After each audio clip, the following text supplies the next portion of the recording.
अगर वो इस रिलेशनशिप में आना कोई बुरी बात नहीं है, मैं नहीं मानती।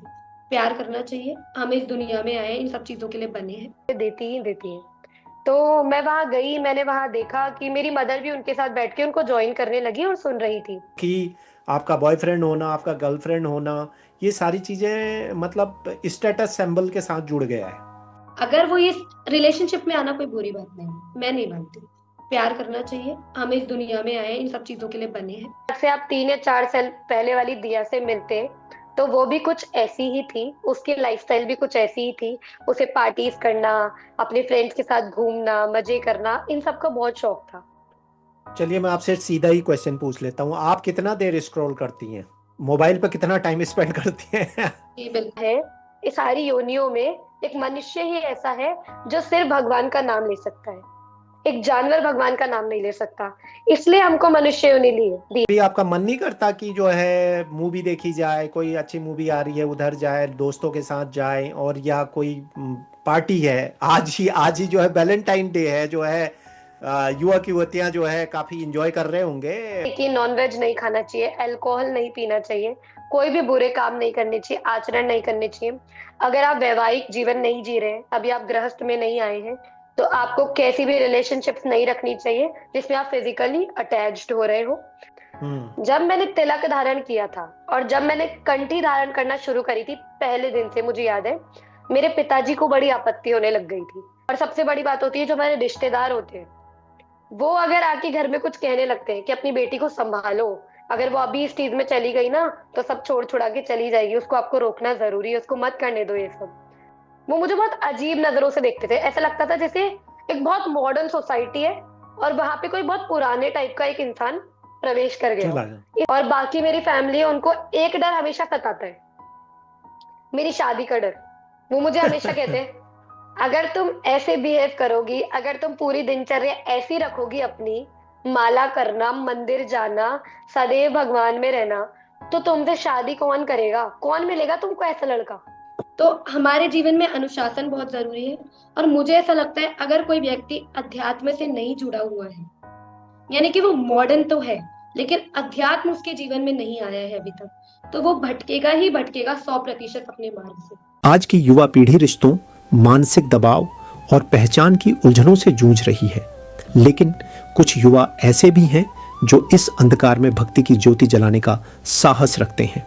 हमारे साथ हैं दिया माहेश्वरी, बी.कॉम की छात्रा, अकाउंट मैनेजमेंट की पढ़ाई कर रही एक युवा जो न केवल सामाजिक मुद्दों पर स्पष्ट और निर्भीक आवाज उठाती है, बल्कि अपनी व्यक्तिगत संघर्षों से गुजरकर भक्ति और आध्यात्मिक जागरण का मार्ग चुन चुकी हैं। राधारमण जी की अनन्य भक्त और पुंडरीक गोस्वामी जी के मार्गदर्शन में दिया का लक्ष्य स्पष्ट है, भक्ति को सोशल मीडिया और ऑनलाइन माध्यम से युवाओं तक पहुंचाना। यह सिर्फ एक इंटरव्यू नहीं, यह एक जागृति की कहानी है। राधे राधे व्यूअर्स, मैं त्रिभुवन एक बार फिर अपने स्पिरिचुअल टॉक चैनल में आपका हार्दिक स्वागत करता हूं। और जैसा कि आप जानते हैं भाई, मैं कृष्ण भक्तों से बात करता हूं ग्लोबली, और आज फिर मेरे साथ एक कृष्ण भक्त जुड़ी हैं। वो जुड़ी हैं जी मेरे साथ भारत से, जयपुर से, और बीकॉम की पढ़ाई कर रही हैं और साथ में कृष्ण भक्ति भी कर रही हैं, और बीकॉम के साथ साथ वो आपका अकाउंटेंट की सर्टिफिकेशन के लिए भी परस्यू कर रही हैं। तो ये सारी चीज़ें करने के साथ साथ वो एक भक्ति के मार्ग पर भी हैं। तो इस उम्र में भक्ति उन्होंने शुरू कर दी है भाई, उनकी जर्नी समझते हैं, उनके बारे में जानते हैं। तो यही है जी आज का पॉडकास्ट। तो सबसे पहले मैं आपको इंट्रोड्यूस कराता हूँ जी अपने आज के गेस्ट दिया जी के साथ, दिया माहेश्वरी जो जयपुर से मेरे साथ जुड़ी हैं। दिया जी बहुत बहुत आपका बहुत बहुत धन्यवाद, आपने समय दिया और आप आज हमारे साथ इस पॉडकास्ट में जुड़ी हैं। तो यहीं से हम अपनी बात जो है शुरू करते हैं। जी, सभी को मेरा राधे श्याम। मेरा नाम दिया माहेश्वरी है, मैं जयपुर से हूँ। मैं बीकॉम के साथ साथ सर्टिफाइड मैनेजमेंट अकाउंटेंसी कर रही हूँ। और मैंने इनिशियल स्टेज में भक्ति में एंट्रेंस ली गुरुदेव की कृपा से, राधा रमन की कृपा से। और आपने मुझे इसमें जोड़ा, ये मेरा सौभाग्य है। बहुत बहुत धन्यवाद दी। राधे राधे। तो शुरू करते हैं। तो सबसे मेरा पहला क्वेश्चन ही वहीं से शुरू होता है हमेशा। आप थोड़ा सा अपने बचपन, अपना बैकग्राउंड, अपना फैमिली का बैकग्राउंड और अपनी जो भी आप कर रही हैं और आगे कैरियर के क्या प्रोस्पेक्ट हैं वो सब पे बात करते हैं। तो आप थोड़ा अपने बैकग्राउंड के बारे में बताइए दिया जी। देखिए, मैं मिडिल मिडिल क्लास फैमिली से बिलोंग करती हूँ। यहाँ पे मेरे घर में बचपन से मैं देखती थी, भक्ति का एनवायरनमेंट तो नहीं था, बट पाठ पूजा का एनवायरनमेंट था। दोनों में बहुत डिफरेंस होता है। जो भक्ति होती है वो एक अलग चीज है, जबकि पूजा पाठ इज लाइक दैट कि वो हर घर में, हर अगर कोई सनातनी हिंदू है वहां चलती है। 2 टाइम दिया बत्ती करना, अपनी हनुमान चालीसा के पाठ कर लेना, थोड़ा बहुत मंदिर जा आना, शिव जी पर जल चढ़ा देना, ये सब नॉर्मली हर घर में होता है। और ये सब मैं भी अपने घर में देखती आ रही थी। बट आफ्टर सम टाइम, जब मैं ग्रो करती रही, मैंने ये सब नोट करा, तब तक मेरे अंदर भी था कि हाँ, मुझे ये सब कुछ करना है। ये सब चीजें ये सिखाती है कि हमको कुछ गलत दिशा में नहीं जाना। ये सब चीजें हमारे अंदर ये बिल्ड कर देती है। पर भक्ति मार्ग अंदर आना, वो एक ऐसे एक इंसिडेंट से आया जो मेरी लाइफ में एक आज से 4 साल पहले घटा। मैं अपनी नानी के घर पे गई थी। वहां पे मेरी जो नानी है वो भागवत जी सुनती है, सदैव सुनती है। उनका नित्य का नियम है कि वो 1 घंटा भागवत जी में देती ही देती है। तो मैं वहां गई, मैंने वहां देखा कि मेरी मदर भी उनके साथ बैठ के उनको ज्वाइन करने लगी और सुन रही थी। तो मेरी मदर को हैबिट पड़ गई भागवत जी, वहां हम लोग 1 महीने रुक कर आए। तो वो अपने घर आई हमारे साथ और उन्हें लगा कि अब मुझे भी देखना शुरू करना है। तो उन्होंने भी घर पे आके भागवत जी शुरू कर दिया। अब मैं अपने पढ़ाई करती थी अलग रूम में। तो क्या होता है, जब टीवी चलती है तो आवाज आती रहती है। तो मुझे शुरू में बहुत इरिटेशन होता था कि मुझे डिस्टरबेंस हो रहा है। मैं बोलती थी आवाज कम कर लो, मुझे प्रॉब्लम हो रहा है, मैं पढ़ नहीं पा रही हूँ। बट धीरे धीरे क्या हो गया, उसका मैं भी यूज टू होती चली गई। अब एक दिन ऐसा हुआ 1-2 महीने के बाद कि टीवी ना उस दिन चली ही नहीं किसी रीजन से। और मेरा हम्म। हृदय ऐसा हो गया, मेरे हृदय को लगा कि आज कुछ कमी है भैया, चलाओ, मुझसे रहा नहीं जा रहा। मुझे सुनने की हम्म। इच्छा होने लगी। हम्म। क्योंकि ऐसा कहा जाता है, कलयुग में जो भगवान श्री कृष्ण है वो साक्षात हमारी श्रीमद् भागवत महापुराण में ही विराजमान है। तो उसका एक श्लोक भी यदि हमारे हृदय के अंदर प्रवेश करता है ना, तो हमारे अंदर भक्ति जागती ही जागती है। तो वो स्टेज था जहां से मैंने भक्ति मार्ग को चुना अपनी लाइफ में। मैंने जाना कृष्ण कौन है और हमारी लाइफ में भक्ति का होना कितना जरूरी है। जी बिल्कुल। तो बहुत अच्छी बात बताई आपने। जो हम जानते हैं कि भाई रिलीजियस होना और स्पिरिचुअल होना इन दोनों में बहुत डिफरेंट है। तो ये आपने बहुत अच्छी बात बताई। और दूसरा, आप कह रहे हैं कि घर में आपका माहौल तो था ही, आपको घर से वो, हम लोगों के सभी के फैमिलीज़ में, लगभग इंडियंस की फैमिलीज़ में ये कल्चर है कि बाय डिफ़ॉल्ट हम जो है पूजा पाठ करना और रिलीजन को समझना तो हमें बाय बर्थ ही मिल जाता है। तो आगे बढ़ते हैं। अ, अब जैसा कि आप जानते हैं कि आज का जो समय है युवाओं के लिए खासकर, वो अपने मटेरियल लाइफ की तरफ उनका जो रुझान है वो बहुत ज़्यादा रहता है ना। कि जो है भाई घूमने फिरने जाना है, दोस्तों के साथ मस्ती मौज मस्ती करनी है और साथ में जो है पार्टी करनी है। तो ये सारी चीज़ें बहुत कॉमन हैं आज के समय में। तो आप जो अभी, आपकी एज बहुत ज़्यादा नहीं है, इतना समझ में आ गया, आप बीकॉम अभी कर रही हैं तो आपकी एज बहुत कम है। तो इतनी जो युवा अवस्था में आप इन सब मटेरियल लाइफ से थोड़ा सा हट के भक्ति की तरफ चली गई हैं। तो इसका आपका मतलब अनुभव क्या है और कैसे आपका जाना हुआ, और आपको सोसाइटी में कैसे देखते हैं फिर आपके लोग? क्योंकि आपके जो दोस्त हैं, आपके कॉलेज के फ्रेंड होंगे, वो कैसे देखते हैं? जी, देखिए, जैसा कि आपने कहा, आज का जो यूथ है वो गलत आचरणों में चला जाता है और उनको पार्टीज का शौक रहता है, फ्रेंडशिप और ये सब उनका चलता रहता है।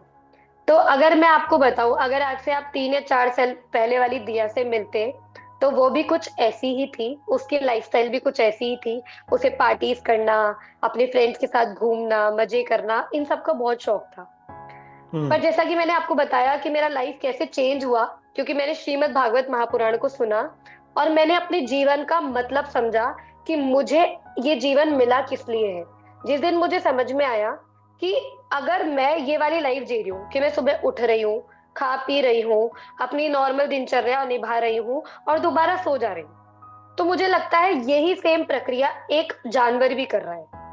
उसका भी यही आचरण रहता है, वो खाता पीता है और अपना घूमता है, उसके भी दोस्त होते हैं और फिर वो सो जाता है। इसके अलावा उसकी लाइफ में भी कुछ एक्स्ट्रा नहीं हो रहा है। तो मुझे लगा कि जब हम दोनों सेम काम कर रहे हैं तो हमें मनुष्य योनि मिली क्यों है। और ये सब मैंने जाना श्रीमद् भागवत महापुराण से कि एक व्यक्ति, एक इंसान ही ऐसा है इस सारी योनियों में, एक मनुष्य ही ऐसा है जो सिर्फ भगवान का नाम ले सकता है। एक जानवर भगवान का नाम नहीं ले सकता, इसलिए हमको मनुष्य योनि दी है। और सबसे बड़ी बात यह है कि हमें सारे युगों में से कलयुग में जन्म मिला है। लोग कलयुग को बहुत ही ऐसे भयानक स्तर पे देखते हैं, लेकिन एक भक्त के लिए कलयुग सबसे अच्छा, सबसे बेस्ट युग है, जिसके अंदर सिर्फ उसको नाम जाप करने से भगवान की प्राप्ति हो सकती है। तो मुझे लगा कि भगवान ने जब मुझे ये अपॉर्चुनिटी दी है कि मैं एक मनुष्य के वेश में आकर भगवान की प्राप्ति कर सकती हूँ, तो मैं क्यों ना करूं, मैं क्यों अपने लाइफ ये इन सब में बर्बाद कर रही हूँ। तो मैं तो युवाओं को भी कहूंगी कि आप असलियत जानो, अपने इस भ्रम से जागो, और जागने के लिए अगर आपको लगता है कि हम नहीं कर पा रहे, एक बार समय निकालकर भागवत जी में जाकर देखो, आपका परिवर्तन होना निश्चित है। एक दिन की कथा सुनने से भी ना इतना फर्क पड़ता है जिसकी हद नहीं है। किसी को ट्राई करके देखना चाहिए अगर उसको अपना जीवन बदलना है, एक अच्छे मार्ग पे जाना है। क्योंकि वो जो समझ रहे हैं कि यही लाइफस्टाइल होती है, ये सिर्फ हमारा एक भ्रम है। क्योंकि मैंने दोनों जी के देखा है, मैं एक में नहीं रही हूँ, मैं उस लाइफस्टाइल में भी रही हूँ, मैं इसमें भी रही हूँ। और मैं ये आपको दावे के साथ कह सकती हूँ कि उससे लाख गुना ज्यादा बेस्ट है ये वाली लाइफस्टाइल जो मैं आज जी रही हूँ। बिल्कुल। तो कितने टाइम से आप भक्ति कर रही हैं? मुझे 3.5 साल हो चुके हैं लगभग लगभग, साढ़े जब तीन से मैंने साल हो इसमें गए प्रवेश हैं। किया। ओके।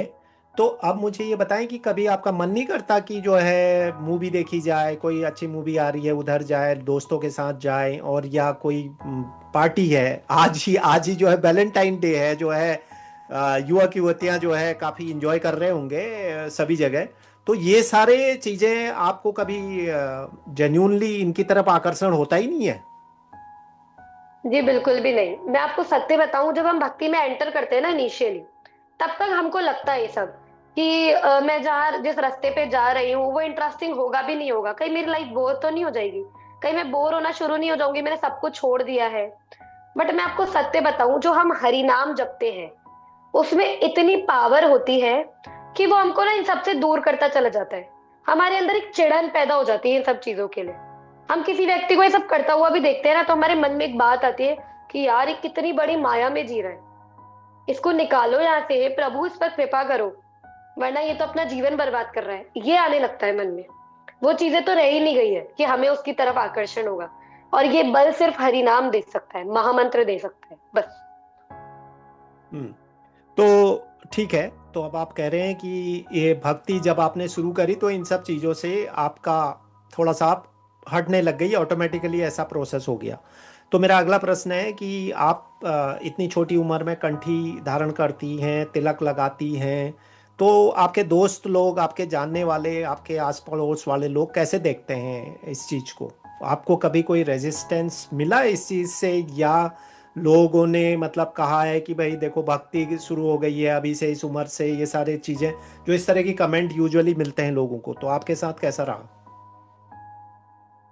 देखिए, सबसे पहले तो ये चीजें घर से ही शुरू हो जाती है। जैसा कि मैंने कहा, मेरे घर में पाठ पूजा का एनवायरनमेंट था, भक्ति का नहीं था। तो जब मैंने सबसे पहले भागवत जी सुनना शुरू करा था, तब तक तो किसी को कोई आपत्ति थी नहीं, क्योंकि वो एक नॉर्मल हम्म। है कि बच्चा अच्छी चीज सुन रहा है, कोई दिक्कत नहीं है। हम्म। जब मैंने तिलक धारण किया था और जब मैंने कंठी धारण करना शुरू करी थी, पहले दिन से मुझे याद है मेरे पिताजी को बड़ी आपत्ति होने लग गई थी। मेरे पिताजी मुझे क्लियर शब्दों में कहते थे, क्या बाबा बनोगी, क्या सन्यास लेना है क्या तुमको। और ये यूजुअली सबके बच्चों के घर में देखा जाता है, उनके पेरेंट्स उनको इस चीज में सपोर्ट नहीं करते, क्योंकि उनकी मेंटेलिटी हो जाती है अगर एक बच्चा तिलक लगा रहा है, कंठी पहन रहा है, तो ये तो सन्यास ले लेगा और ये सब कुछ छोड़ छुड़ा के यहाँ से चला जाएगा। जबकि ऐसा नहीं होता है।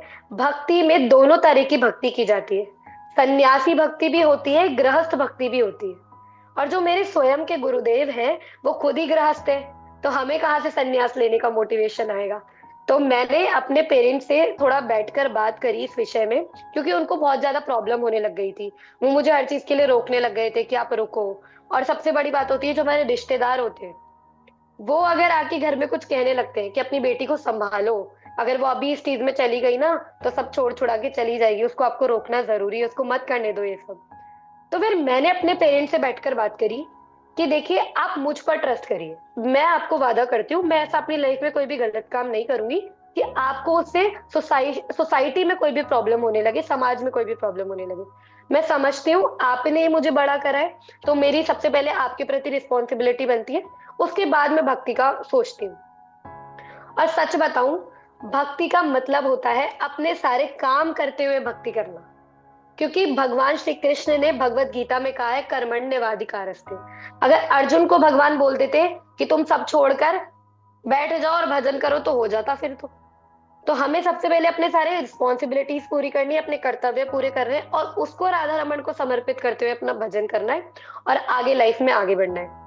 और रही बात सोसाइटी की, जब मैं अपने फ्रेंड्स के साथ जाती हूँ, कॉलेज जाती हूँ, उनसे मिलती हूँ, तो मतलब मेरे फ्रेंड्स हमेशा मुझे सपोर्टिव मिले भगवान की कृपा से। वो मेरी चीजों को समझते थे, जो मैं उनको बताती थी वो भी सुनते थे। पर जो आसपास के लोग थे, मेरा ऑरा ना पता नहीं भगवान ने क्यों ऐसा बिल्ड किया था कि जो एक व्यक्ति होता है ना, जब वो मुझे देखता है तो वो ढंग से ना आके मेरे से बात नहीं कर पाता, उसको पहले डर लगने लगता है कि ये कुछ बोल ना दे। मेरा ऑरा ऐसा बिल्ड किया था भगवान ने। लेकिन मुझे उनके मुख से देख के पता चल जाता था कि ये मेरे बारे में क्या सोच रहे हैं। वो मुझे बहुत अजीब नजरों से देखते थे, ऐसा लगता था जैसे एक बहुत मॉडर्न सोसाइटी है और वहां पे कोई बहुत पुराने टाइप का एक इंसान प्रवेश कर गया चला हो, गया। इस तरीके से वो मुझे देखते थे वहां पर। बट मैं एक चीज जानती थी कि मुझे क्या करना है, भगवत प्राप्ति मुझे करनी है, मुझे अकेले भगवान तक जाना है। ये लोग नहीं जाएंगे वहां पर, क्योंकि इन लोगों को तो बार बार यही आके जन्म लेना है, इन पर अभी कृपा नहीं हुई है। एटलीस्ट भगवान अगर मुझ पे कृपा कर रहे हैं तो मुझे इन सब लोगों को इग्नोर करके और आगे भगवत मार्ग की ओर बढ़ना है। मेरी गुरु माँ एक लाइन बोलती है, एक मंत्र हमें बताती है कि कभी भी दिमाग में प्रेशर फील हो, स्ट्रेस फील हो दुनिया का, समाज का, एक मंत्र बोलो, ओम इग्नोराय नमः। उसके बाद सारी टेंशन दूर, क्योंकि दुनिया को तो हमें सोचना ही नहीं है। और ये हमें ये वाली शक्ति भी नाम जप देता है। जब हम नाम जप करते हैं ना तो हमें दुनिया से फर्क पड़ना बंद हो जाता है। और सबसे बड़ी बात, जो भगवान कृष्ण है, कहते हैं लोग, अगर आपने सुना होगा भक्ति में, कि ना भगवान सब कुछ छीन लेते हैं हमसे, सब कुछ छीन लेते हैं। सत्य बात है, सब छीन लेते हैं, लेकिन वो धन दौलत नहीं छीनते हमसे। हमसे वो छीनते हैं हमारा अहंकार, हमारा मैं तत्व, हमारे आसपास वो बुरे लोग जो हमें अच्छे मार्ग में चलने से रोक रहे हैं, उनको भगवान छीन लेते हैं। आज से 4 साल पहले अगर मैं अपने आप को जानूं, तो जो मेरे आसपास लोग थे ना, जो मेरे साथ रह रहे थे, जिनके साथ मेरा बॉन्ड था, आज के टाइम पे वो सब मेरे से दूर हो गए, जो कि मुझे गलत रास्ते पे लेके जा रहे थे, मुझे गलत चीजें सिखा रहे थे। मेरी एक भी ऐसी फ्रेंड नहीं है जिससे आज मैं बात करती हूँ कुछ भी उन टॉपिक्स पर जो मैं पहले बात करती थी। मेरे जितने भी ऐसे रिलेटिव्स थे, चाहे मेरे कजन्स रहे हो, जो गलत संगत में थे या गलत कुछ मुझे सिखाते थे, वो अपने आप दूर होते चले गए। कुछ ना कुछ ऐसी सिचुएशन क्रिएट हो जाती है तो उनसे आपका या तो लड़ाई हो जाएगी या आपकी बातचीत अपने आप बंद हो जाएगी, वो दूर हो जाएंगे आपसे। और ये श्री जी करती है। श्री जी अपने पास बुलाना चाहती है ना, तो पहले आपके अंदर से सारी गंदी आदतें, सारा मैल साफ कर देती है, आपका हृदय एकदम क्लीन कर देती है। और वो क्लीन होने के लिए आपके आसपास का वातावरण भी क्लीन होना बहुत ज्यादा जरूरी है। तो मतलब मुझे मेरी मदर बहुत सपोर्ट करती है। मेरी मदर की तरफ से मुझे हमेशा फुल सपोर्ट रहा है भक्ति में, क्योंकि वही एक रीजन रही है मेरे भक्ति में प्रवेश का। आज मैं उनको दंडवत प्रणाम करती हूँ। अगर वो मेरी लाइफ में नहीं होती तो मैं भक्ति में प्रवेश कर ही नहीं पाती। भगवान ने उन्हें ही निमित्त बनाया। और बाकी मेरी फैमिली है, उनको एक डर हमेशा सताता है, मेरी शादी का डर। वो मुझे हमेशा कहते हैं, अगर तुम ऐसे बिहेव करोगी, अगर तुम पूरी दिनचर्या ऐसी रखोगी अपनी, माला करना, मंदिर जाना, सदैव भगवान में रहना, तो तुमसे शादी कौन करेगा? कौन मिलेगा तुमको ऐसा लड़का जो तुम्हारे चक्कर में लहसुन प्याज छोड़ देगा, जो तुम्हारे चक्कर में तो कंठी पहनेगा, मंदिर जाएगा? आज के टाइम पे ऐसे लोग नहीं मिलते। ये सोच के वो हमेशा चिंतित रहते हैं। लेकिन मेरा हमेशा उनको यही रिप्लाई रहता है कि अगर मैं ऐसी हूं ना, तो दुनिया में और भी बहुत सारे लोग ऐसे, तो डोंट वरी, मेरे गुरुदेव ने, मेरी श्री जी ने मेरे लिए कोई ढूंढ रखा होगा जो मिल जाएगा। मुझे आपको ना तो चिंता करने की जरूरत है, ना मुझे चिंता करने की जरूरत है। क्योंकि मैं तो बस चिंतन करूं, चिंता तो हरि करे। बिल्कुल सही कहा आपने। और एक बात ओनली ये कहना चाहूँगा कि उनका उनकी चिंता अपनी जगह सही है। शायद वो अपने आपके भले के लिए सोचते हैं, लेकिन समय के बाद वो चीज़ें एडजस्ट हो जाती हैं, ऐसा है। और वैसे भी जो है, आप जो भक्ति कर रही हैं वो, जैसा कि आपने शुरू में ही बोल दिया ना कि ये तो किसी ने नहीं कहा कि भाई आप शादी नहीं करोगे, आप ये नहीं करोगे, इसका मतलब ये थोड़ी ना है। गृहस्थ में रह के भी तो भक्ति हो रही है। तो उसी के साथ आपका अगला क्वेश्चन क्या है, मेरे दिमाग में आया वो, आप पुंडरीक जी और रेणुका जी को रेफर कर रही थी अपने कन्वर्सेशन में, और आपकी डीपी में भी उनकी फोटो लगी हुई है। तो इनके साथ कैसे जुड़ाव हुआ आपका? बहुत सारे गुरु हैं मार्केट में आजकल, और पुंडरीक जी और रेणुका जी से कैसे मतलब आप प्रभावित हुई, और उनसे जुड़ना कैसे हुआ? सबसे पहले मेरे जीवन में आए राधा रमन लाल। एक दिन मैं ऐसे ही इंस्टा को स्क्रॉल कर रही थी। मैंने एक मैंने बहुत कृष्ण भगवान के अलग अलग विग्रह हैं, हम फोटोज देखते हैं। मैंने उनका फोटो देखा और मैंने उनको पहली बार देखा था उस दिन, और मैं उनको हम्म। देखती ही रह गई। और मैंने उसके बाद उनको इतना ज्यादा देख लिया कि मेरे को उनसे प्रेम हो गया। और मुझे ऐसा था कि अब मेरे को बस इनका ही होना है और मुझे अपनी लाइफ में कुछ नहीं चाहिए। धीरे धीरे मैंने उनकी प्रणाली के बारे में जानना शुरू करा कि राधा रमण कौन है, कहाँ से है, उनका स्थान कहाँ पे है, वो प्रकट कैसे हुए थे, सब कुछ मैंने उनके बारे में जाना। फिर मुझे धीरे धीरे गुरु तत्व के बारे में ज्ञान हुआ कि गुरु तत्व भी होता है जिसके थ्रू ही हम राधा रमन लाल तक पहुंच सकते हैं। अब मेरे मन में एक प्रश्न हमेशा आता रहता कि मेरे गुरुदेव कौन है, मेरे गुरुदेव कौन है, मैं उनसे कैसे मिलूंगी। तो मैं राधा रमन लाल से प्रे करती कि राधा रमन लाल, आपने ही मुझे अपने आप से मिलवाया है, तो आप ही मुझे अपने मेरे गुरुदेव से भी मिलवाइए। मुझे उनसे मिलना है, तभी मैं आप तक पहुंच सकती हूँ, वरना हमारा संबंध जुड़ नहीं पाएगा। तब उन्होंने मुझे कृपा करी और मैं ऐसे ही वापस एक दिन यूं ही रील स्क्रॉल कर रही थी, और मैंने सबसे पहले देखा मेरी गुरु माँ को, जिनका हम नाम नहीं ले सकते, मेरे लिए बहुत पूजनीय है। मैंने अपनी गुरु माँ को उस दिन देखा, और मैंने उनकी जब बातें सुनी और उनके सेशंस देखना शुरू करे, तो मेरे को बहुत आकर्षण सा महसूस हुआ। मैं वहां से जुड़ने लगी और मैं उनकी बातें सुनती रही। फिर एक लाइन आपने सुनी होगी, पानी पियो छान के और गुरु बनाओ जान के। जैसे कुछ चीजें लाइफ में एक ही बार होती है, तो उनका डिसीजन बहुत सोच समझ के हमको लेना होता है। वैसे ही जब हम गुरु तत्व बनाते हैं ना, गुरु तत्व हम ढूंढ रहे होते हैं, वो हमको बहुत समझदारी से, बहुत सूझबूझ से चुनना होता है। क्योंकि गुरु एक व्यक्ति ऐसा होता है हमारे जीवन में जिसके ऊपर हमको आंख बंद करके भरोसा करना होता है, क्योंकि वही हमें भगवत मार्ग दिखाने वाले हैं। और वही व्यक्ति अगर हम ढंग से नहीं चुनेंगे तो हमारे लिए समस्या हो जाएगी। तो मैंने उनके बारे में सर्च किया पूरा। हालांकि मैं इतनी योग्य नहीं हूं कि मैं उनके बारे में इतना जानूं, बट फिर भी मैंने अपनी तरफ से पूर्णतः प्रयास किया। फिर मैं महाराज जी के बारे में जान पाई, उनके हस्बैंड, मेरे गुरुदेव। फिर मैंने उनके बारे में जाना, और तब मुझे लगा कि राधा रमन से मुझे प्रेम है, और ये भी राधा रमन को पूरी तरह समर्पित है। इससे बेस्ट गुरुदेव मुझे मिल ही नहीं सकते, और यही मेरा जीवन संवार देंगे। और तभी कुछ समय के बाद उनका जयपुर आना हुआ, और उन्होंने दीक्षा का एक क्रम रखा, उसमें मैं उनसे मिली और मेरी दीक्षा हुई थी। तब से मैं अपने गुरुदेव से जुड़ी हुई हूँ। तो अच्छा। मुझे लगता है गुरुदेव का मिलना भी राधा रमन की ही कृपा होती है। जब तक हमारे पे गुरुदेव कृपा नहीं करेंगे, हमें राधा रमन कृपा नहीं करेंगे, हम गुरुदेव को प्राप्त नहीं कर सकते। ये हमारे हाथ में नहीं होता है। ओके।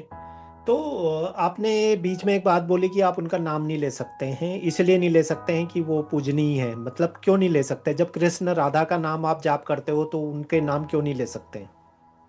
ऐसा शास्त्रों में आज्ञा है कि अपने गुरुदेव का नाम और एक दो ऐसे बताए गए हैं, जैसे अपने बड़े बेटे का नाम नहीं लिया जाता, अपने हस्बैंड का नाम नहीं लिया जाता, यहाँ तक कि हस्बैंड भी अपनी वाइफ का नाम नहीं ले सकते, और गुरुदेव का, गुरु माँ का नाम नहीं लिया जाता। ये तीन चार चीजें शास्त्रों में बताई गई है। इसका महत्वपूर्ण तरह से ध्यान रखना होता है, क्योंकि ऐसा कहा जाता है कि यदि हम इसका इनसे नाम लेते हैं, एक तो हमें ना हमारे पुण्य क्षीण होते हैं और हमें अपराध लगता है। आज के लोग ये बात नहीं समझते, क्योंकि वो अपने आप में बहुत मॉडर्न हो चुके हैं। वो अपने हस्बैंड को नाम से बुलाते हैं, और वो हस्बैंड अपने वाइफ को नाम से बुलाते हैं। तो ये सब चीजें बहुत समझने की है, इससे हमारा ही नुकसान हो रहा है। ये साइंटिफिकली भी बहुत कई तरीके से लॉजिकल है, बहुत साइंटिफिक इसके उदाहरण दिए जाते हैं कि अपने हस्बैंड का, अपने बड़े बेटे का, अपने गुरुदेव का, गुरु माँ का नाम नहीं लेना चाहिए। ओके, तो आगे बढ़ते हैं। मेरा अगला प्रश्न है कि जो कंठी और तिलक आप लगाती हैं, आपने इन चीजों को धारण करने के बाद आप में क्या परिवर्तन आपने देखा? तुलसी महारानी अपने आप में बहुत ज्यादा पवित्र होती है। जब हम इन्हें शरीर में धारण करते हैं ना, कुछ नियमों का हमें ध्यान रखना होता है सबसे पहले तो, तभी ये अपनी बॉडी पे असर दिखाती है। जैसे कि हमें लहसुन प्याज का त्याग कर देना चाहिए। हालांकि इसका कुछ ऐसे प्रमाण नहीं है, क्योंकि तामसिक खाना है, हमें हमारी बॉडी के लिए अच्छा नहीं है, इसलिए हमें त्याग कर देना चाहिए। कोई भी अभक्ष पदार्थ नहीं खाना चाहिए, जैसे कि नॉनवेज नहीं खाना चाहिए, अल्कोहल नहीं पीना चाहिए, कोई भी बुरे काम नहीं करने चाहिए, आचरण नहीं करने चाहिए। अगर आप वैवाहिक जीवन नहीं जी रहे हैं, अभी आप गृहस्थ में नहीं आए हैं, तो आपको कैसी भी रिलेशनशिप्स नहीं रखनी चाहिए जिसमें आप फिजिकली अटैच्ड हो रहे हो। तो इन सब बातों का हमें ध्यान रखना चाहिए। जो तुलसी माता होती है, जब हम उन्हें धारण कर लेते हैं गले में, तब हम देखते हैं कि हमारी जो सोच है वो पॉजिटिविटी की तरफ बढ़ जाती है। हम हमेशा पॉजिटिव रहते हैं, चाहे हमारे जीवन में कैसी भी सिचुएशन आ जाए, चाहे सुख आ जाए चाहे दुख आ जाए, वो हमें इम्पेक्ट करना बंद कर देता है। दुख आ रहा है, उसको मैं ऐसे सह जाऊंगी जैसे कुछ हुआ ही नहीं था। सुख आ रहा है, मैं उसमें इतना खुश नहीं होंगी जितना मुझे एक नॉर्मल इंसान दिखेगा। क्योंकि तुलसी महारानी को धारण करने के बाद हम एक अलग स्थिति में चले जाते हैं जिसको आनंद कहा जाता है। और आनंद एक ऐसी स्थिति होती है जो लंबे समय की हमें शांति प्राप्त करवाती है हमारे हृदय को। हमारा हृदय हमेशा के लिए शांत सा महसूस करता है, जिसकी वजह से ना दुख इम्पैक्ट कर पाता है और ना सुख इम्पैक्ट डाल पाता है। ये हमारे जीवन में तुलसी महारानी काम करती है। और तुलसी महारानी श्री कृष्ण को अत्यंत प्रिय है। और जब वो श्री कृष्ण को प्रिय है ना, तो वो हम पर कृपा करती है और हमारी भक्ति को बढ़ाने में हमें हेल्प करती है। और वो हमें बल प्रदान करती है ऐसी चीजों से मन हटाने का जो हमें बहुत समय लग जाता है हटाने में। अगर व्यक्ति किसी नॉर्मल इंसान को बोल दे ना, आप ऑनियन गार्लिक छोड़ दो, आपको नहीं खाना चाहिए, वो बोलेगा मेरे लिए मेरा टेस्ट पहले है, मैं अपने टेस्ट को आगे रखूंगा, मेरे को टेस्ट नहीं आता लहसुन प्याज के बिना, मैं कैसे छोड़ दूं। जबकि एक वैष्णव जब कंठी माला धारण करता है, तो हमारी महारानी हमको ये बताती है कि हमारे लिए कृष्ण सबसे पहले। वो हमारी जीभ का स्वाद और ये सारी माया से हमको हटाकर हमारी बुद्धि को एक अच्छी जगह लगाकर हमें ये अनुभव करवाती है कि कृष्ण हमारी लाइफ में कितना मैटर करते हैं, श्री जी हमारी लाइफ में कितना मैटर करती है, उनसे आगे हमारे लिए कुछ नहीं है। कृष्ण अगर उसका भोग नहीं लगा रहे तो हम क्यों लगाएंगे। ये सब हमें तुलसी महारानी बताती है। ओके, तो अगला आगे की तरफ बढ़ते हैं। आप बीकॉम कर रही हैं और साथ में आप मैनेजमेंट ऑफ अकाउंटेंट में सर्टिफिकेशन भी कर रही हैं।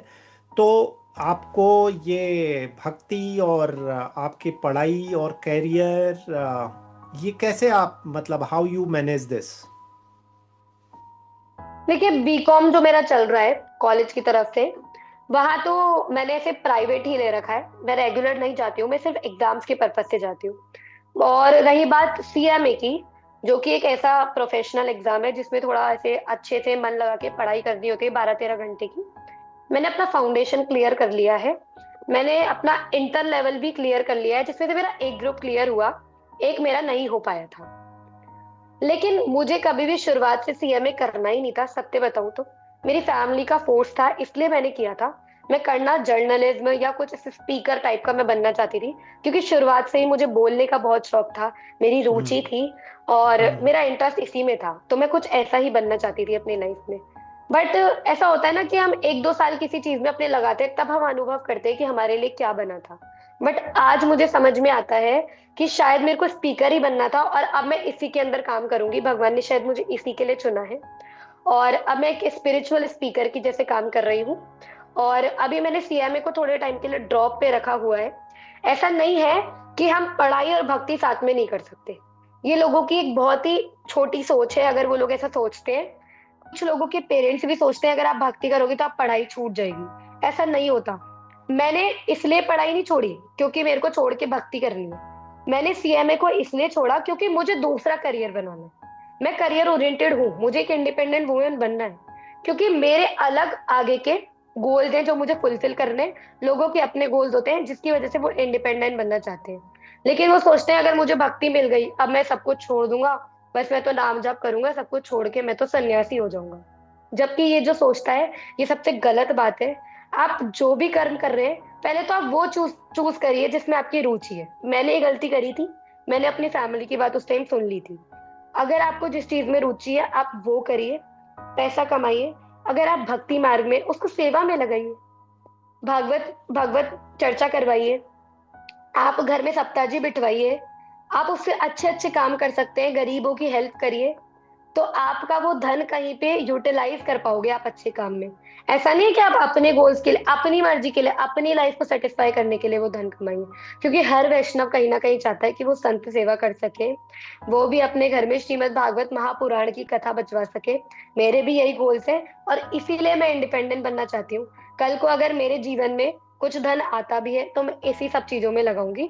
और ये मैं बहुत खुलेआम बोलती हूँ, इस बात में मुझे किसी का कोई भय नहीं लगता कि कोई मेरे बारे में क्या सोचेगा। और मैं तो कहती हूँ जो भक्त होता है ना उसके जीवन में अपने आप धन आता है। और अभी मैंने 2-3 दिन पहले ही अपने इंस्टाग्राम पे एक श्लोक बताया था कि तत्र योगेश्वर श्री कृष्ण तत्र धनुर्धर अर्जुन। यानी कि जहां पर भगवान श्री कृष्ण है और जहां पर अर्जुन जी विराजमान है, तत्र श्री विजयो ध्रुवा। और वहां पर ही क्या होता है, धन आता ही आता है, ऐश्वर्य आता ही आता है, धन लक्ष्मी आती ही आती है। यानी कि जहां पर भगवान के भक्त विराजमान है, जहां पर श्री कृष्ण विराजमान है, जहां पर उनका नाम विराजमान है, वहां पे धन लक्ष्मी आती ही आती है। इतने बड़े बड़े आप लोगों ने संत देखे होंगे, उनके पास कोई कमी नहीं होती। आपने कभी सोचा उनके पास धन कैसे आता है, उनकी लाइफस्टाइल चल कैसे रही है? वो तो बैठकर भजन कर रहे हैं, वो मांगते भी नहीं है किसी से, एक जगह बैठे रहते हैं और भजन करते हैं। उनका खान पान उनका चल कैसे रहे? भगवान की जो श्री लक्ष्मी जी है उनकी कृपा उनके ऊपर से कभी रुकती ही नहीं है, कभी भी नहीं रुकती। बिल्कुल। इसलिए मुझे मैं भी इस बात का तो कोई चिंता ही नहीं है। बिल्कुल सही बात है। और मैं बिल्कुल ये मानता हूँ कि जो आपका जो पैशन है आप उसको, वही आपका जॉब होना चाहिए, क्योंकि अदरवाइज फिर आप उसमें ग्रोथ नहीं करोगे, ना कैरियर वाइज ग्रोथ करोगे, ना आप खुश रहोगे। अगर आपको खुश रहना है प्रोफेशन में तो जो आपको अच्छा लगता है वो करो। और तो मेरा अगला प्रश्न ही इसी तरफ है कि जो आज के जो युवा, अब आपका तो एग्जाम्पल है, आपसे मैं बात कर रहा हूँ, आपकी डेप्थ समझ रहा हूँ, मगर ऐसे बहुत सारे युवा हैं जो भक्ति कर रहे हैं या भक्ति की ओर जा रहे हैं। तो कभी कभी क्या होता है कि ये एक लिटिल बिट ऑफ अट्रैक्शन या रील के लिए भी बहुत सारे लोग ये सब काम कर रहे हैं, जो मैं समझ पा रहा हूँ फ्रॉम सोशल मीडिया प्लेटफॉर्म। तो ऐसी सिचुएशन जहाँ पर है, तो ये वाकई में लोग, आपको लगता है, जैसा मैं समझ रहा हूँ ऐसा आपको भी लगता है कि नहीं? पहला तो यही जी क्वेश्चन है। बिल्कुल। मैं आपको इसका एक उदाहरण देती हूँ। आप जो हम्म, कह रहे हैं वो लगभग लगभग सही है। क्योंकि अगर आप मानिए 100 वैष्णव एक जगह खड़े हैं, अगर आप उन्हें इनवाइट करेंगे ना, संकीर्तन होने वाला है, खूब नाच गाना बजाना, भगवान का कीर्तन, जोर जोर से हल्ला उल्ला, अगर वो होने वाला है ना और आप उनको उसमें इनवाइट करेंगे, वो 100 के 100 लोग उस कीर्तन में आपको नजर आएंगे। और वो लोग आएंगे वहां पे, खूब आनंद करेंगे, खूब भजन कीर्तन करेंगे और अपने खुशी से घर जाएंगे, आनंद से घर जाएंगे। और वहीं आप उन 100 वैष्णवों को 2 घंटे बैठकर नाम जप करने के लिए बुलाएंगे, सिर्फ एकांत में शांति से चुपचाप बैठ के नाम जप करना है 2 घंटे। आप देखेंगे उन 100 में से 20 लोग भी वहां पर नहीं पहुंच पाएंगे, 20 लोग भी, मैं आपको ज्यादा बताऊं। आज का युवा बढ़ तो रहा है भक्ति की तरफ, लेकिन वो अभी तक समझ नहीं पा रहा है कि एक्चुअल में भक्ति है क्यों। ये मैं भी देखती हूँ अपने आसपास, मैंने कई ऐसे लोगों को देखा है, क्योंकि उनका ना, ये इसको आकर्षण कहा जाता है। मैं ये नहीं कह करेक्ट। रही वो जुड़े हैं, बहुत अच्छी बात है, जुड़ना भी बहुत मुश्किल होता है। चाहे आप नाम से जुड़ो, चाहे आप इंजॉयमेंट के लिए जुड़े हो। जैसे कि आप आजकल, एक रील भी बहुत प्रचलन में है इंस्टाग्राम पे, आपने देखा होगा, कैसे होगी क्लबिंग जब मेरा टेस्ट तो ये है। उसमें मैया कीर्तन कर रही है और खूब आनंद से लोगों को कीर्तन करवा रही है। वो वाली रील आपने देखी होगी। इसका हम्म। इसका ना ज्यादातर इसका मतलब यही निकलता है, लोगों को ना हम्म। आजकल कीर्तन इसलिए सूट कर रहा है क्योंकि उनको लगता है कि क्लबिंग का जो मेरा टेस्ट था वो तो मैं हटाती हूँ, क्योंकि कीर्तन में भी बहुत आनंद आता है, वैसा सा ही है। तो वो ये देखकर कीर्तन ज्वाइन कर लेते हैं, लोगों का आनंद देखकर कीर्तन ज्वाइन कर लेते हैं, इन्फ्लुएंस हो जाते हैं। बट उनको ये नहीं पता है जो व्यक्ति उसके कीर्तन में पहले से आ रहा है वो क्या क्या और क्रिया भी करता है साथ साथ में। वो सुबह जल्दी भी उठता है ब्रह्म मुहूर्त में, वो 2-3 घंटे बैठ के नाम जप भी करता है सुबह सुबह, सारा दिन भगवान के भाव में वो डूबा भी रहता है, अपना जो भी कार्य करता है वो भी राधा रमन को ही समर्पित कर देता है।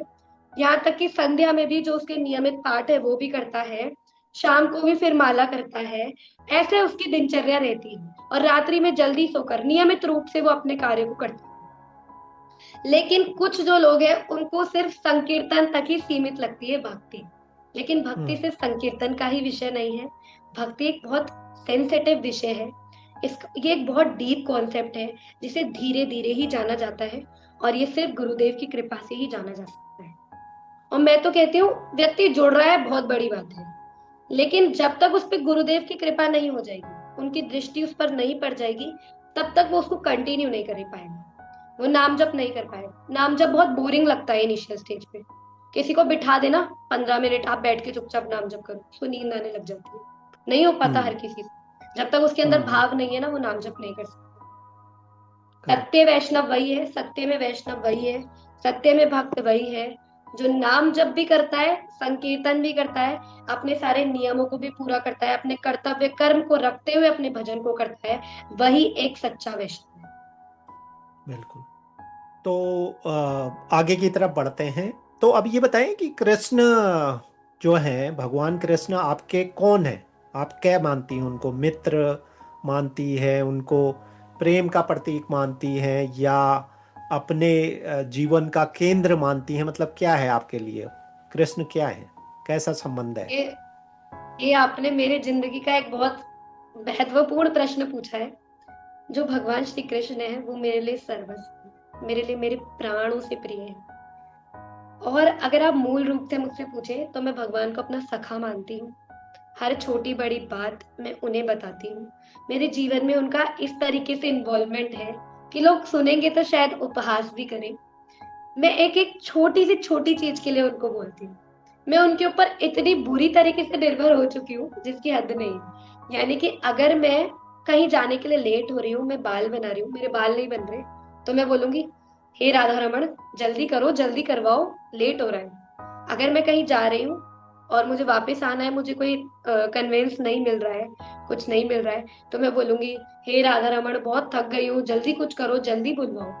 और सत्य बताती हूँ मैं आपको, ये मेरा अनुभव है, राधा रमण लाल अपने भक्तों को ज्यादा देर तक कष्ट में नहीं रखते। बस अगर आप उनका स्मरण करते रहोगे, आप उनको बार बार अपनी याद दिलाते रहोगे, तो वो आपकी हेल्प करते रहेंगे, करते रहेंगे। मैं सच में एक एक छोटी से छोटी बात के लिए राधा रमण का स्मरण करती हूँ और वो अनुभव कराते हैं मुझे कि वो वहां पे प्रेजेंट है, मेरे साथ है। और जब हम ये अनुभव करना शुरू कर देते हैं ना, तो हम लोगों पे डिपेंड होना भी छोड़ देते हैं। जैसे हम क्या करते हैं हर छोटी चीज के लिए, एक जैसे छोटा बच्चा होता है, वो हर काम के लिए क्या करता है, अपनी मम्मी को याद करता है। मम्मी भूख लगी है, खाना डालो ना। मम्मी मैं बाहर जाके आऊं, मम्मी मेरे को ये कपड़े निकाल दो। उसी प्रकार जब हम इस मनुष्य शरीर में होकर हर चीज के लिए हमारे राधा रमण राधा रमण राधा रमण को याद करते हैं ना, तो राधा रमण भी देखते हैं कि यार ये तो पूर्ण तरह मुझ पे निर्भर है, ये तो हर चीज के लिए मुझे पुकारता है, मुझे तो इसकी सहायता करनी ही पड़ेगी, इसकी सहायता तो मुझे करनी ही पड़ेगी, वरना ये क्या करेगा मेरे लिए। तो वो भी हमसे उतना ही प्रेम रखते हैं, उतना ही कनेक्शन हमसे बना के रखते हैं। तो कोई ऐसी क्या बोलें उसको, ऐसी घटना या ऐसा कोई पल या क्षण आपने महसूस करा है जब आप समस्या में थी और राधा रमन जी ने आपको उबारा? और या कहूँ कि वैसे बोलते हैं कि ऐसी बातें शेयर कम होती हैं, बट फिर भी टू मोटिवेट अदर्स। ये कहा जाता है कि अनुभव नहीं बताने चाहिए वरना वो रुक जाते हैं, बट मैं एक छोटा सा अनुभव आपको बताती हूँ। मैं वृंदावन गई थी और वृंदावन में मैं यमुना जी पर स्नान ध्यान करके वहां पे बैठी हुई थी। मुझे एकदम से पता चलता है कि राधा रमण के पट डलने वाले और वहां पे दर्शन नहीं हो पाएंगे आपके आज। तो वहां तक जब तक मैं पहुंचती, जितना डिस्टेंस था, दर्शन नहीं होने थे, बंद हो जाते पट। पता नहीं फिर भी मेरे मन में हुआ, मैंने बोला राधा रमण मुझे नहीं पता मेरा दोबारा कब आना होगा, प्लीज आप मुझे दर्शन करवाओ। मैं दौड़ी दौड़ी दौड़ी दौड़ी गई। मैंने वहां देखा इतनी भीड़ थी मंदिर में, और एक तो राधा रमण बहुत छोटे हैं, दिखाई नहीं देते हैं दूर से। तो वहां पे इतनी भीड़ थी मंदिर में कि दर्शन करना नामुमकिन लग रहा था। मैंने देखा पट तो खुले हुए थे तब तक, तो मुझे लगा, एक आस हुई कि हाँ हो जाएंगे दर्शन, बट भीड़ इतनी हो रही थी कि कुछ लगा ही नहीं। एकदम से ऐसा महसूस हुआ, मैं वहीं खड़ी थी आगे आगे कोने में, कि मैं कैसे अंदर घुसूं जिससे मेरे आगे से दर्शन हो जाए। ऐसा लगा जैसे किसी व्यक्ति ने मेरा हाथ पकड़ा और मुझे जोर से अंदर की तरफ खींचा, और मैं उस स्थान पे जाके खड़ी हो गई एकदम मिडिल में, जहां से राधा रमण इतना पास में दिखाई देते हैं। वहां पे एक ऐसे कुछ बना रहता है चबूतरा सा, उसके ऊपर मैंने ठोड़ी रखी और मैंने 5 मिनट तक राधा रमण के दर्शन करे, और उसके बाद उनके पट बंद हुए। तो ये मेरे लिए एक बहुत बड़ा अनुभव है, जहां पर गुंजाइश ही नहीं थी मेरे दर्शन होने की।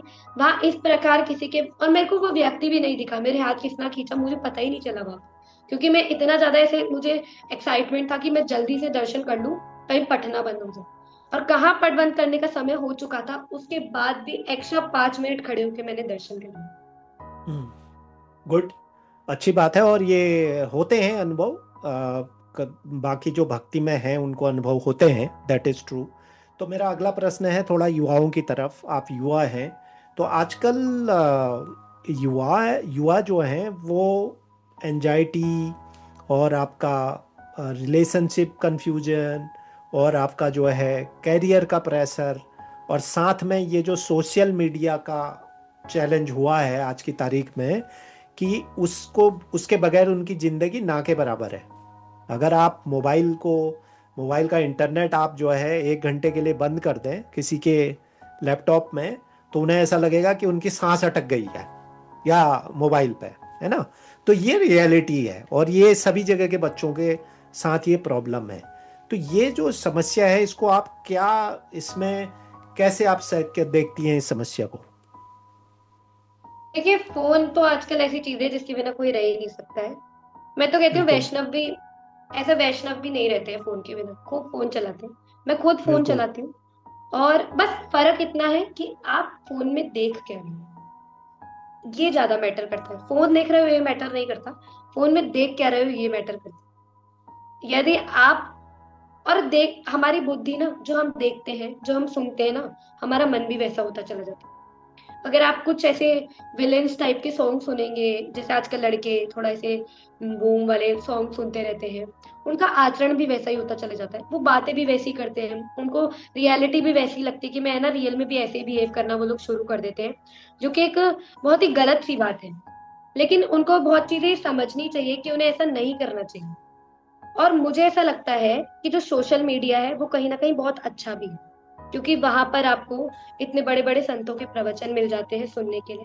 आपके पास टाइम नहीं है, पूरा दिन आप बैठ के 2-3 घंटे की वीडियोस नहीं देख सकते, 1-1 घंटे की वीडियोस नहीं देख सकते, तो आप 2-3 सेकंड की, 5 सेकंड की, 10 सेकंड की रील में कुछ ऐसी बातें सीख लेते हैं कभी कभी, जो आपके जीवन में भक्ति का प्रवेश दिला दे। तो इसलिए मुझे लगता है कि सोशल मीडिया बहुत ही ज्यादा अच्छा प्लेटफॉर्म है भक्ति को हमारे अंदर जागृत करने के लिए। और आपने एक सवाल मुझसे किया था युवाओं के बारे में, एक बार आप रिपीट कर सकते हैं वो सवाल? इसी पे पहले तो मैं इसी पे थोड़ा सा, मेरा अगला चीज़ें दिमाग में आ रही है। मेरा पूछने का पर्पज क्या है, मैं आपको बताता हूँ कि आप आप जब सोशल मीडिया स्क्रॉलिंग शुरू करते हैं, है ना, तो आप स्क्रॉल करते जाते हैं, इंफॉर्मेशन आपके आगे आती जाती है। तो आपका जो थॉट प्रोसेस है ना, जो सोचने की शक्ति है, वो आपको उसका मौका ही नहीं मिल रहा है, क्योंकि आपको इंफॉर्मेशन ऐसे, आजकल एआई की वजह से आपको सारी इंफॉर्मेशन बिल्कुल रेडी मिल रही है सोशल मीडिया के ऊपर, है ना। तो प्रॉब्लम ये हो रही है कि आपने सोचना बंद कर दिया यूथ ने। तो मैं वो वाला पॉइंट ऑफ व्यू से कह रहा हूं, भक्ति तो जुड़ेंगे, उससे दूर रहना भी पॉसिबल नहीं है। अगर आप सोशल मीडिया पर नहीं है तो आप सोशल मीडिया पर नहीं होती, मेरे साथ कनेक्ट भी नहीं हो पाता। तो दैट एवरीथिंग आई अंडरस्टैंड, लेकिन मेरा प्रॉब्लम, मैं जो पॉइंट इशू, जो रियल इशू है with youth is that they are getting via AI और social media very easily information. तो उनकी जो थिंकिंग है ना, थॉट प्रोसेस है, वो खत्म हो रही है। देखिए, इसमें हम तो कुछ नहीं कर सकते ना, क्योंकि जैसे जैसे हम आगे जनरेशन में बढ़ रहे हैं तो इनोवेशन आ रहे हैं, और इनोवेशन आएंगे, और अगर हम उसको एक्सेप्ट नहीं करेंगे तो हम पिछड़े हुए कहलाएंगे, और एक्सेप्ट कर लेंगे तो हम यूज टू कहलाएंगे। हमें अपने माइंड पे कंट्रोल करके चलना है कि हमें कितना किस चीज को टाइम देना है और कितना नहीं। अगर एक व्यक्ति के जीवन में अनुशासन है, तब तो वो हर चीज को एक नॉर्मल वे में उसको सह कर, उसको देख दिखाकर निकल जाएगा आगे। यदि उसके जीवन में अनुशासन नहीं है ना, तो वो भटक जाएगा, उसके अंदर ही डूबा चला जाएगा। जैसे बच्चे करते हैं, रात को 3-3 बजे तक सो रहे हैं, फिर सुबह 10-10, 11-11 बजे तक, 12 बजे तक उठ रहे हैं, क्योंकि जीवन में अनुशासन नहीं है। और उस टाइम वो क्या कर रहे हैं? रील ही तो देख रहे हैं, रील्स देख रहे हैं, यूट्यूब चला रहे हैं, कहीं ना कहीं बातें बातें चीतें चल रही हैं, यही सब तो हो रहा है, फोन का ऐसा ही तो इस्तेमाल हो रहा है।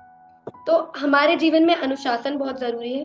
और मुझे ऐसा लगता है, अगर कोई व्यक्ति अध्यात्म से नहीं जुड़ा हुआ है, यानी कि वो मॉडर्न तो है, लेकिन अध्यात्म उसके जीवन में नहीं आया है अभी तक, तो वो भटकेगा ही भटकेगा 100% अपने मार्ग से। जो व्यक्ति आध्यात्मिक होता है ना, वही अपने माइंड को कंट्रोल में रख सकता है, क्योंकि जो हरिनाम है वो हमको पावर देता है अपने माइंड को कंट्रोल करने की और हर स्थिति में सही डिसीजंस लेने की।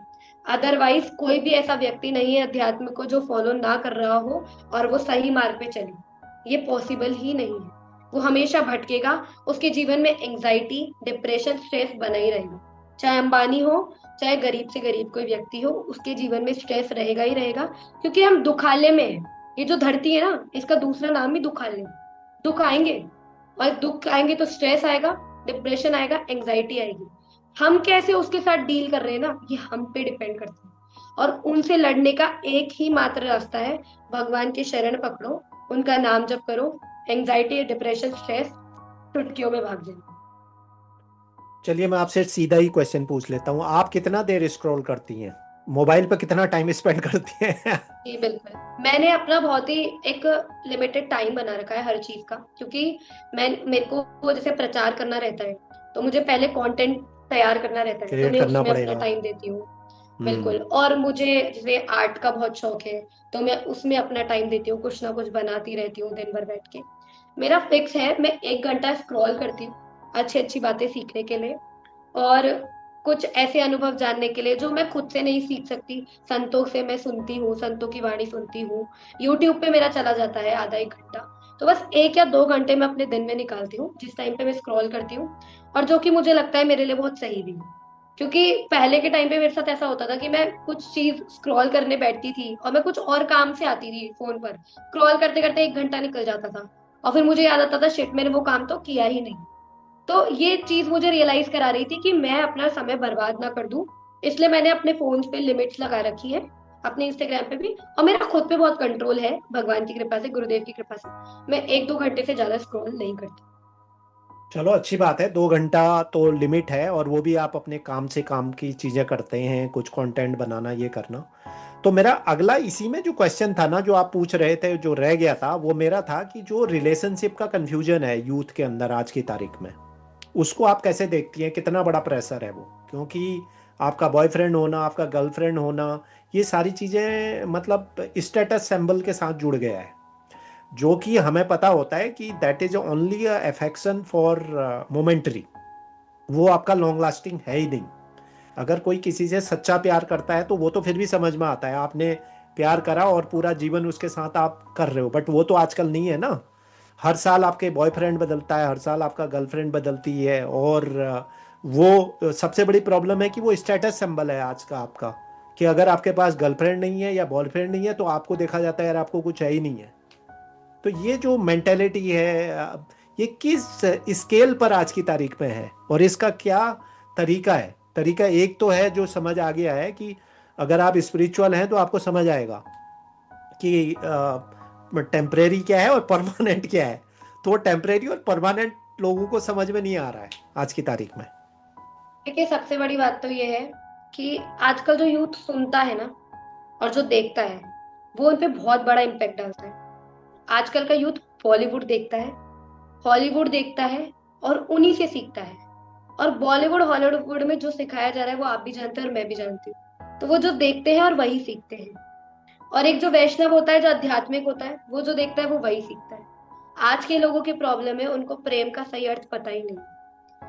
रिलेशनशिप्स में आएंगे, 2-4 बातें करेंगे, और उनको लगता है कि ये लड़का तो मेरे लिए जीवन भर का साथी हो गया, जाना नहीं, पहचाना नहीं, कुछ सोचा नहीं, समझा नहीं। लड़के के लिए नहीं बोल रही हूँ, लड़की के लिए भी बोल रही हूँ, दोनों की बात कर रही हूँ यहाँ पे। उन लोगों को लगता है यही मेरा सर्वस्व हो गए, अब तो मैं इन्हीं के लिए जीऊंगा, इन्हीं के लिए करूंगा। और 4 दिन उनकी बातचीत चलती है, फिर उनको उनके अंदर कुछ अवगुण नजर आ जाते हैं, कुछ बैठता नहीं है, जो मतलब के लिए वो उनके साथ रिलेशनशिप में आए थे वो पूरा हो जाता है, उद्देश्य खत्म, उसने छोड़ा और फिर वो दूसरे की तरफ मूव कर जाता है। लेकिन जो व्यक्ति प्रेम का सही अर्थ समझता है, और प्रेम का सही अर्थ समझ में कहाँ से आएगा, प्रेम असलियत में किया किसने, भगवान ने। असली प्रेम वही समझा सकते हैं, क्योंकि प्रेम का असली अर्थ होता है त्याग, जो कि आज का यूथ समझ ही नहीं पा रहा। जब वो रिलेशनशिप में आते हैं ना, तो उनको ये नहीं समझ आ रहा है कि मैं, उनको लगता है मेरी डिजायर पूरी होनी चाहिए। वो सामने वाले से क्या एक्सपेक्ट करते हैं, हमेशा यही बोलते रहते हैं, तुमने मेरे लिए ये नहीं किया, मैंने तुमसे ये सोचा था, तुमने किया ही नहीं, तुमने ये नहीं किया, तुमने वो नहीं किया। धीरे धीरे ऐसी बातों पे लड़ाइयाँ होना शुरू हो जाती है। अगर वो इस रिलेशनशिप में आना कोई बुरी बात नहीं है, मैं नहीं मानती। प्यार करना चाहिए, हम इस दुनिया में आए इन सब चीजों के लिए बने हैं। और जब हम अलग अलग बॉडीज में रहते हैं, तो अफेक्शन होना जायज है, कोई इसमें बुरी बात नहीं है। बट हमें मर्यादा रखनी चाहिए। जैसे कि हम जानते हैं, हमारे पूजनीय प्रेमानंद जी महाराज हमको कहते हैं कि आप पानी ग्रहण तक रुकिए, तब तक आपको कोई भी फिजिकल रिलेशनशिप नहीं बनाना है, चाहे कुछ भी हो जाए, तब तक आपको पवित्र रहना है। और इसके बहुत सारे साइंटिफिक रीजन भी मिल जाएंगे कि हमारी बॉडी को बहुत हार्म करता है। उसके बाद आपको जैसे रहना है आप रहिए, उसके एक आचरण है अपने, आपको विवाह के बाद जैसे भी रहना है।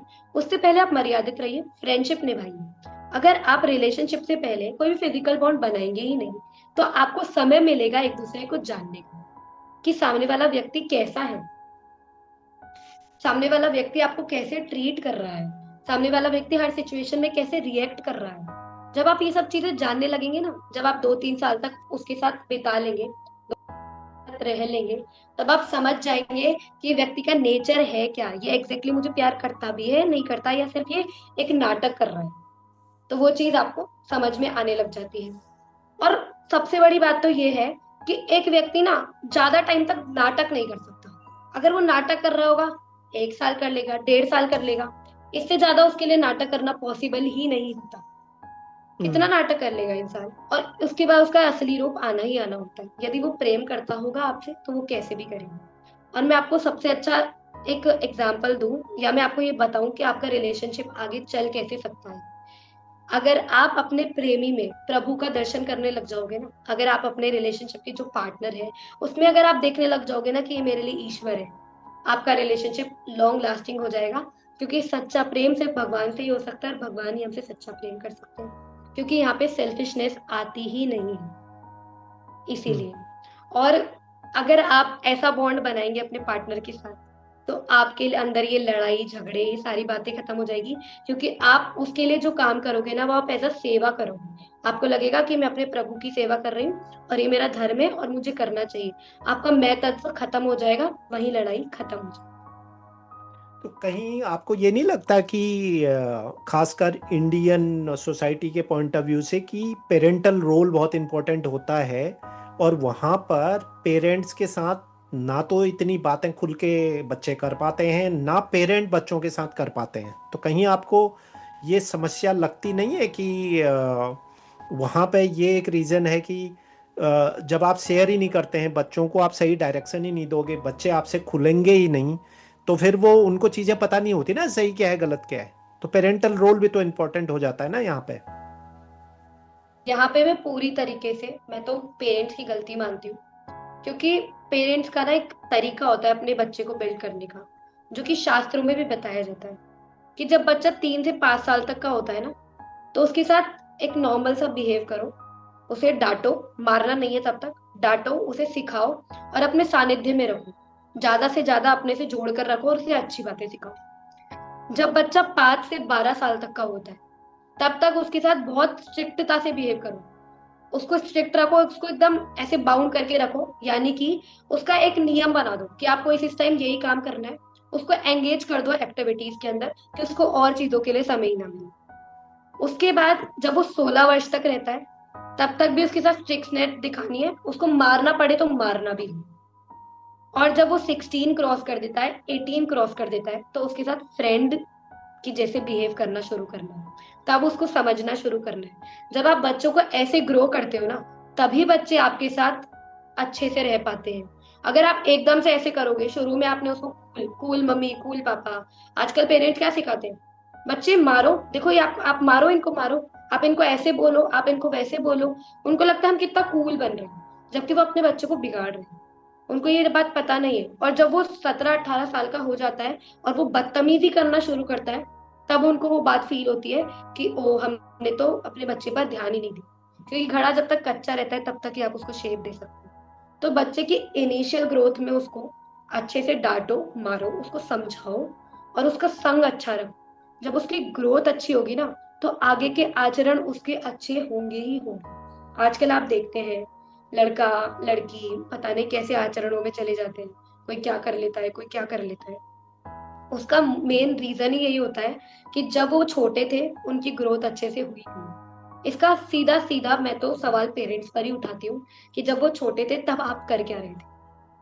अगर कुछ पेरेंट्स तो आया रख लेते हैं घर में अपने बच्चे का ध्यान रखवाने के लिए, उसको सिर्फ उसकी केयर करने दो, लेकिन उसका संस्कार आपको ही देने पड़ेंगे। उसको वो केयर करने के लिए आई, संस्कार तो आप ही दोगे अपने बच्चों को, क्योंकि उसको आपको ही ग्रो कराना है। आप चाहते हो वो एक अच्छा बालक बने आगे जाके, तो आपको उसको यहाँ पे ही शिक्षा देनी होगी। अगर आप सोचो आगे जाके मैं इसको सिखाऊंगा, अगर कोई व्यक्ति सोचे, एकदम से सोचे 20 साल की उम्र में आके कि मैं तो ना एक वो बन जाता हूँ, भागवत चर्चा करने वाला, मैं तो व्यास बन जाता हूँ, क्या वो बन सकता?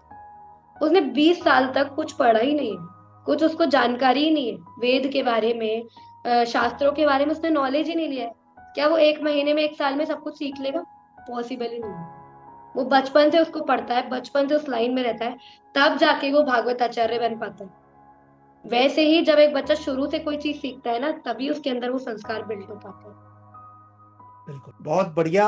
और इसी के साथ व्यूअर्स, ये पॉडकास्ट समाप्त होने जा रहा है। टाइम की लिमिटेशंस हैं और होती हैं। दिया जी, आपका बहुत बहुत धन्यवाद हमारे साथ जुड़ने के लिए और अपने विचार रखने के लिए। और मैं ऐसा मानता हूँ कि आपके जो विचार हैं, आपकी जो थॉट प्रोसेस है, वो युवाओं के लिए एक बहुत बड़ा मार्ग प्रशस्त करेंगी। क्योंकि मेरा पर्पज भी यही होता है कि आप जैसे युवाओं से, युवा भक्तों के साथ मैं बात करूं और उनसे प्रैक्टिकल जो समस्याएं होती हैं, प्रैक्टिकल जो चैलेंज आपके जीवन में आ रहे होते हैं, भक्ति के मार्ग के साथ साथ करियर भी बना रहे हो, करियर के बारे में सोच रहे हो, आगे के प्लान हैं, आपके लॉन्ग टर्म के गोल हैं, तो उनको कैसे आप एक लिमिट कर सकते हो, एक कैसे सामंजस्य बना सकते हो, वो इस पॉडकास्ट में व्यूअर्स आपको देखने को मिलेगा।